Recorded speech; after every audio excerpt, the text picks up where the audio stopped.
You will hear a number of different recordings, and you will have to answer questions on what you hear. There will be time for you to read the instructions and questions, and you will have a chance to check your work. All the recordings will be played once only. The test is in 4 sections. At the end of the test, you will be given 10 minutes to transfer your answers to an answer sheet. Now turn to Section 1. Section 1. You will hear a woman talking to a man about joining a drama club. First, you have some time to look at questions 1 to 6.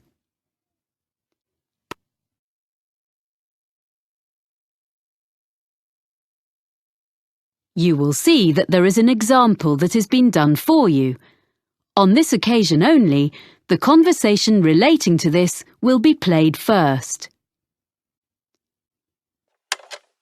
Hello, Robert Gladwell speaking. Oh, hi. My name's Chloe Martin. I was given your name and phone number by Ben Winters. I work with him, and he said you're a member of Midbury Drama Club. Yes, I am. Well, I've just moved to the area, and I'm keen to join a drama club. Great. Yes, I can give you some information. We're one of the oldest drama clubs in the area, as the club started in 1957. We now have about 60 members. Our youngest member is 10, and our oldest member is 78. The year the drama club started was 1957, so 1957 has been written in the space. Now we shall begin. You should answer the questions as you listen, because you will not hear the recording a second time. Listen carefully and answer questions 1 to 6. Hello, Robert Gladwell speaking. Oh, hi. My name's Chloe Martin. I was given your name and phone number by Ben Winters. I work with him, and he said you're a member of Midbury Drama Club. Yes, I am. Well, I've just moved to the area, and I'm keen to join a drama club. Great. Yes, I can give you some information. We're one of the oldest drama clubs in the area, as the club started in 1957. We now have about 60 members. Our youngest member is 10, and our oldest member is 78. Oh, I think I saw a picture in the newspaper the other day of some of your members being presented with a prize. Yes, the youth section did very well in a competition and won £100, which will help with their next production. Anyway, tell me a bit more about yourself. Well, I've done a bit of acting. I was in a couple of musicals when I was at university, and a historical play more recently. We mainly do comedy plays. We get good audiences for that kind of thing. We haven't attempted a musical yet, but we might do one soon. Oh, when do you usually meet? On Tuesdays. Well, presumably I'll need to do an audition. Yes, there were a few auditions last Tuesday, and we'll be doing more at our next meeting, which is in 2 weeks' time. That's on Tuesday the 12th of March. There'll be another opportunity 2 weeks after that, which will be on the 26th of March. Oh, well, I can come to your next meeting, and if I don't get an acting part in a play, I'd be happy to help with something else. I've designed publicity before. Great. We're very short of people who can do that, so that would be really good. There are a lot of people who like making scenery, so we get plenty of help with that, but we haven't got enough people to do the lights at the moment. So, if you think you can do that, or you have any friends who would like to, do bring them along. We can show you what to do if you haven't got any experience. I'll have to think about it. So, do you meet in the theatre? We do our performances in the Manor Theatre, but we only hire that for the nights of the actual performances. We meet to rehearse every Tuesday evening in the community hall. We rent a room there. Oh, I'm not sure where that is. I'll be coming by car because I don't live in the town centre. It's in Ashburton Road. As you're coming towards the centre, down Regent Street, You need to turn left at the crossroads. Oh, I know. There's a big car park down there, just before you get to a hotel. It's on the other side of the road from the sports centre. That's it. That's the closest place to leave your car, and you don't have to pay in the evening to park there. We meet at 7:30, and we usually finish by 9:30 or 10. OK. Before you hear the rest of the conversation, you have some time to look at questions 7 to 10.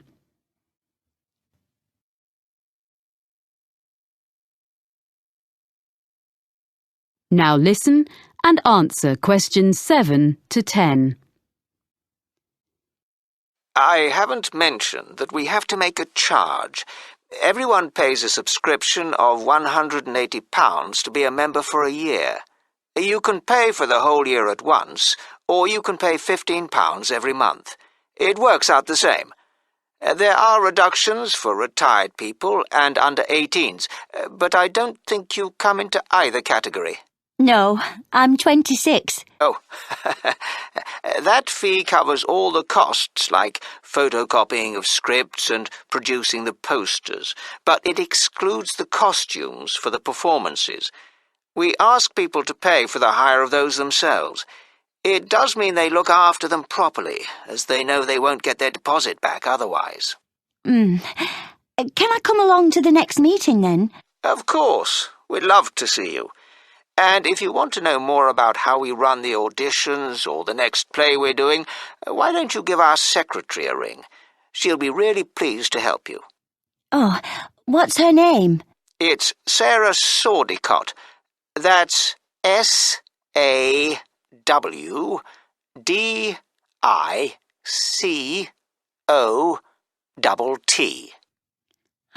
Got that. And her phone number?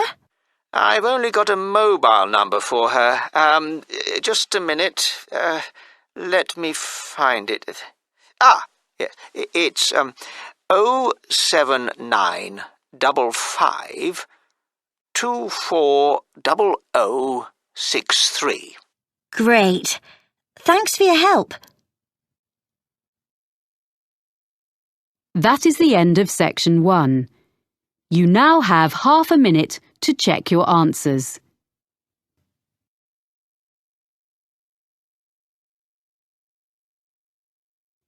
Now turn to section 2.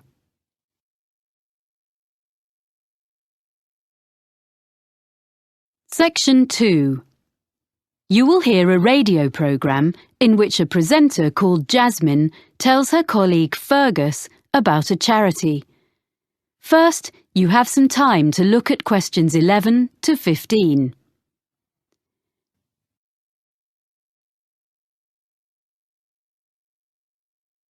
Now listen carefully and answer questions 11 to 15. And now here's Jasmine, who's come to tell us about this week's charity. Hi, Fergus. This week, I'm going to talk about forward thinking and their plans for the Colville Centre. So, in recent years, people have realised how useful the arts can be within healthcare. The idea behind forward thinking is to use the arts to promote well-being. The charity develops projects for people with special needs and health problems, and also delivers training to healthcare professionals in using the arts, as well as supplying them with information and advice. Forward thinking doesn't just run art and craft classes to distract people who are ill, or recovering from illness, but arranges longer-term projects and courses, as it's been shown that the arts can bring all sorts of positive changes in patients, including benefits such as shortening the length of stay in hospital and reducing the amounts of medicine they need. I see. Forward thinking has experience of working with a broad range of people, from young adults with learning difficulties to older people in homes or daycare centres and people with physical disabilities. The organisation's been around since 1986, and it gradually expanded during the 1990s. Then, in the new millennium, it was decided to find a memorable name, So it's been operating as Forward Thinking for several years. In fact, since 2005. It's quite a locally based charity, mainly for people in the southern part of this region, which includes all rural and urban communities outside the city of Clifton, which has its own organisation. There are, of course, some similar charities in other parts of the country, in London and so on. And what's the present fundraising in aid of? Yeah, well, the charity needs funding in order to buy the Colville Centre. This is a former village school, which was built in 1868. It was modernised and refurbished by the present owners last year, so it's ideal for art classes and for small social events, performances, seminars and so on. Forward Thinking is fundraising to purchase the building so they can use it to continue running classes and so on for the general public, and eventually also for some of the people they help. Before you hear the rest of the talk, you have some time to look at questions 16 to 20.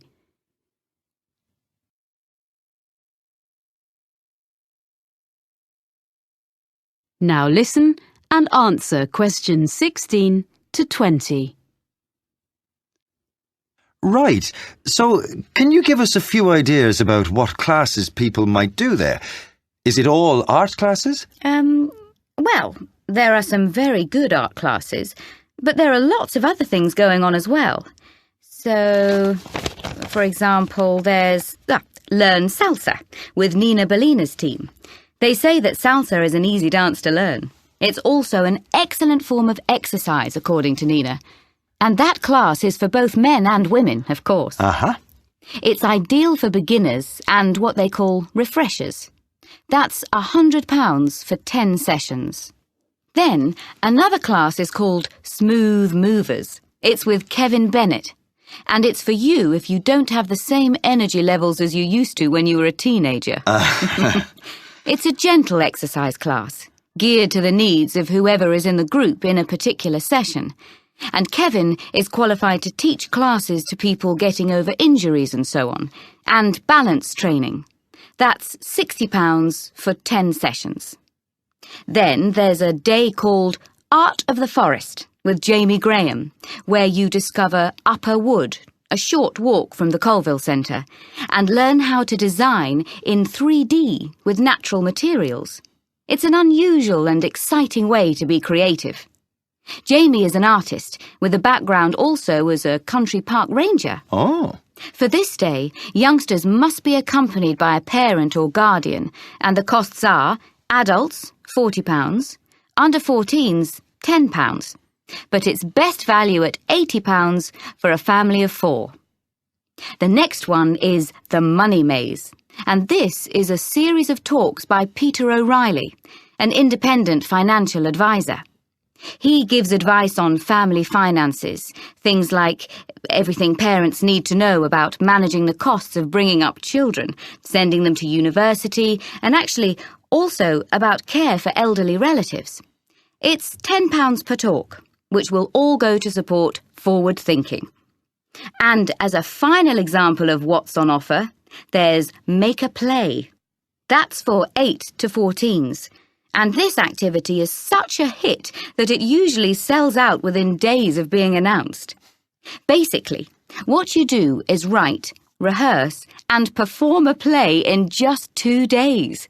And it doesn't require any previous experience. I gather there's lots of fun and silliness along the way.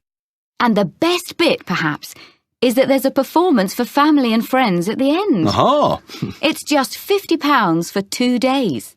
Pretty good range of activities, I think. And all raising money for a good cause. Yes. And the all-important contact details are colville@forwardthinking.org.uk or write to me. That is the end of section 2. You now have half a minute to check your answers.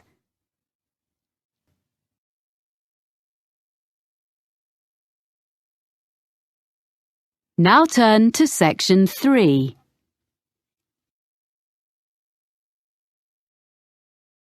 Section 3. You will hear two students talking to their tutor about a geography trip. First, you have some time to look at questions 21 to 26.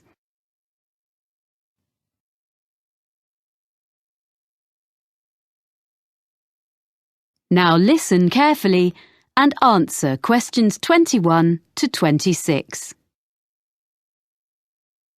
Now, Stefan and Lauren, you worked together on the assignment for your urban geography course, didn't you? Mm-hmm. I know you made a plan of what you were going to do before you went on the field trip. Did you stick to it? More or less. OK. So where did you start? Well, first of all, we selected one area of the city to work in. We decided on the centre. Mm-hmm. And we looked in detail at how it has been developed by doing a survey. Yeah, we did that by walking round and dividing the area into different categories, such as residential, commercial and industrial, so we could record land use. We're going to find some maps from 50 years ago and from 100 years ago so we can look at what has changed. Good. So that gives you a foundation. Mm. Then what did you do? I was interested in looking at how polluted the city was. I thought that was too general a topic and would be difficult to check. But Stefan persuaded me and actually it was quite interesting because before we started, we assumed that a lot of the pollution problems would be caused by industry. In fact, most of the industrial development has been on the outskirts. Oh. And most pollution is caused by the traffic which passes through the city centre every day. Right. There are 5 major road junctions around the edge of the city, so we set up equipment to check the air quality on each of those 3 times on one day. In the morning and evening, which is when most journeys are made in and out of the city, and at 2:30 in the afternoon. On the same day, we went to the 2 busiest junctions in the morning and evening to calculate the traffic flow into the city. Right. We'll be able to produce some graphs from the figures we collected. Yeah. Presumably you then looked at where all these cars ended up. I thought we should look at why people were coming into the city, whether it was for employment or education or leisure activities. But Stefan thought that would be too difficult. Because most people were in cars, it would be hard to ask them. Yeah. So we decided to spend an afternoon examining the parking facilities available instead. We established the capacity of each car park, and we spent an afternoon counting cars in and out, so we have an idea of how long people spend in the city centre. So, do you have evidence that most journeys are made by car within the city centre? We checked local government statistics to see if that was true, but they were inconclusive. Everything is quite close together in the city centre, and there are wide pavements, so you would expect people to walk from one place to another. So we chose a number of locations and we noted how many pedestrians passed a particular spot. How did you choose where to do that? We stood at 2 places in the business district. One in the shopping area and the other was in an area where there are more tourists. Right. I thought it was really important to talk to people, so we carried out a survey on how people usually travelled into the city. We asked them about their usual means of transport. We found out that it varied according to why people were travelling. If they were employed in the city, they wanted to get there quickly, but if they were coming in for their leisure time, they didn't mind using the bus. That's all we had time for while we were there. Before you hear the rest of the conversation, you have some time to look at questions 27 to 30.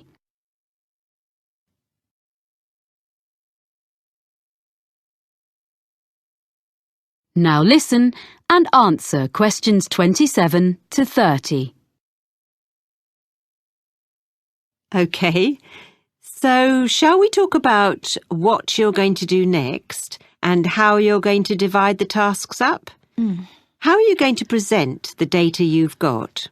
Well, some of the information can be presented as graphs or maps. I'm quite good at the software. You'd better do that then, Lauren. I'll help you check all the statistics before you start. OK. It's good to present as much as you can visually. Is there anything else you can use as visuals? We've got a lot of photographs which we can go through. We both took them, so some will be duplicated. It's going to take ages to go through them all. Maybe one of us should just choose some. Well, it's better if you collaborate. That way you'll end up with the best of what you've got. That's fine. We'll do that. And when the graphs and maps are done, you'll need to write a report, an analysis of the data. Will you do that together? I think that should be my responsibility if we're going to share the work out evenly. I can use some of Lauren's notes as well as my own. OK. And finally, you'll be presenting your project to the rest of the group in a couple of weeks' time. We thought it'd be better for Stefan to do that, as he's got more experience at that kind of thing. I would prefer to have input from both of you, as I have to do an assessment. We'll take turns then. We'll divide it into sections and talk about a few things each. Good. You'll find it easier, Lauren, than doing a presentation on your own. Well, if you need to ask me any more questions while you're working on this, email me. I look forward to seeing what you produce. Thanks. That is the end of section 3. You now have half a minute to check your answers.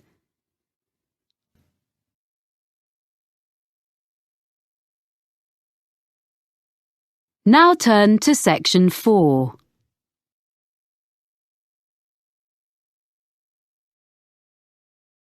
Section 4. You will hear a lecturer giving the beginning of a talk on the history of British pottery.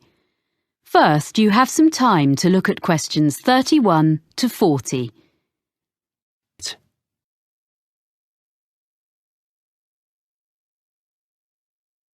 Now listen carefully and answer questions 31 to 40. Thank you for coming to this series of talks.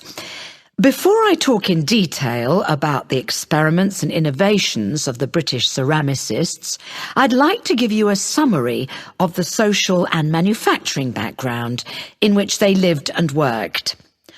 So, we're talking about England, or more specifically, the region known as the Midlands, and we need to go back mainly to the 18th century and briefly even earlier to put it in a global context.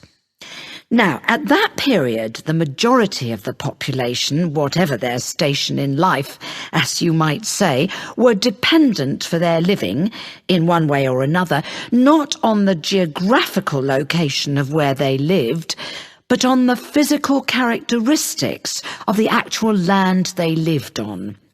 This is true whether we're talking about the aristocracy, the owners of great estates who incidentally had no snobbery about the concept of making money from all the reserves of coal or timber or stone on their rolling acres, or the farmers making a fat living from the rich soils. And besides these groups, and the less affluent ones, the deposits of iron ore and lead, the limestone and flint, and the brown and yellow clays also sustained the numerous industries in the area. It's important to recognise that it was already an industrial region and had been so for centuries. There were many Midland trades, some of them indigenous, some of them not. For example, there were immigrants from France who came as early as the late 16th century, and they were producers of glass. A century later, there is plenty of evidence that the variety of trades was enormous. There was brewing in Burton-on-Trent, silk weaving and ribbon making near Coventry, framework knitting around Nottingham, and of course in Cheshire men dug the salt, as we still do nowadays even, which in that era was sent downriver to the estuary of the Mersey. Now, among these well-established trades, one of the oldest of the local crafts was pottery.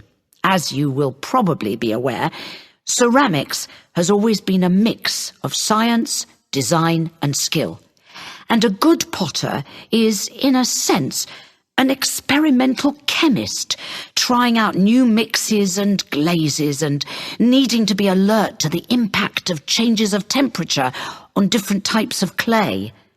For 200 years, up to the time we are concerned with, potters had been making butter pots and pitchers and patterned plates, using the clay which was plentiful in the area where they lived, in a handful of North Staffordshire villages dotted along the low hills.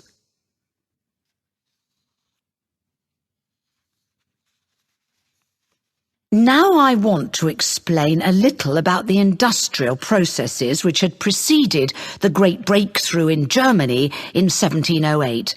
That's when the formula for porcelain was discovered, a secret that had been held in China for 1,000 years. In the Midlands, in England as elsewhere, there had basically been two kinds of pottery. The first is still known as earthenware. Now, this was a bit rough and ready, but it was deservedly popular for several reasons. To start with, it was relatively cheap, so it could be used by most households. This was because it could be made from local clay without any complicated processing or added materials.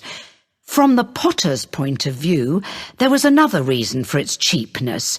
This was that it could be fired in simple ovens or kilns, and at relatively low temperatures, so he didn't have to spend so much money on fuel to achieve the necessary heat. On the other hand, after one firing in the kiln, the problem with earthenware was that it remained porous, so had limited usefulness. So for most purposes, it had to go back in the kiln for a second firing before it became waterproof. And another thing was that it was extremely breakable. I mean, before it had even been sold. I suppose the potter wouldn't have minded so much if people just had to keep coming back for more every time they broke a jug or whatever. But it was very inconvenient because it meant there was a lot of wastage in the course of the manufacturing process. Anyway, for all these reasons, if people could afford it, and that would be all but the very poor, they would buy stoneware, a much tougher product. Now, for this, the potter used a slightly more expensive raw material, which was made by combining clay and flint, and this mixture was fired at a far higher heat, with the result that the ingredients vitrified. That is to say, in effect, the whole thing became glassy. And because of this, it was non-porous, and naturally this was regarded as a great advance. Well, that's the situation in the 18th century. Are there any questions at this stage? OK, so now we can go on to look at the age of innovation. That is the end of section 4. You now have half a minute to check your answers.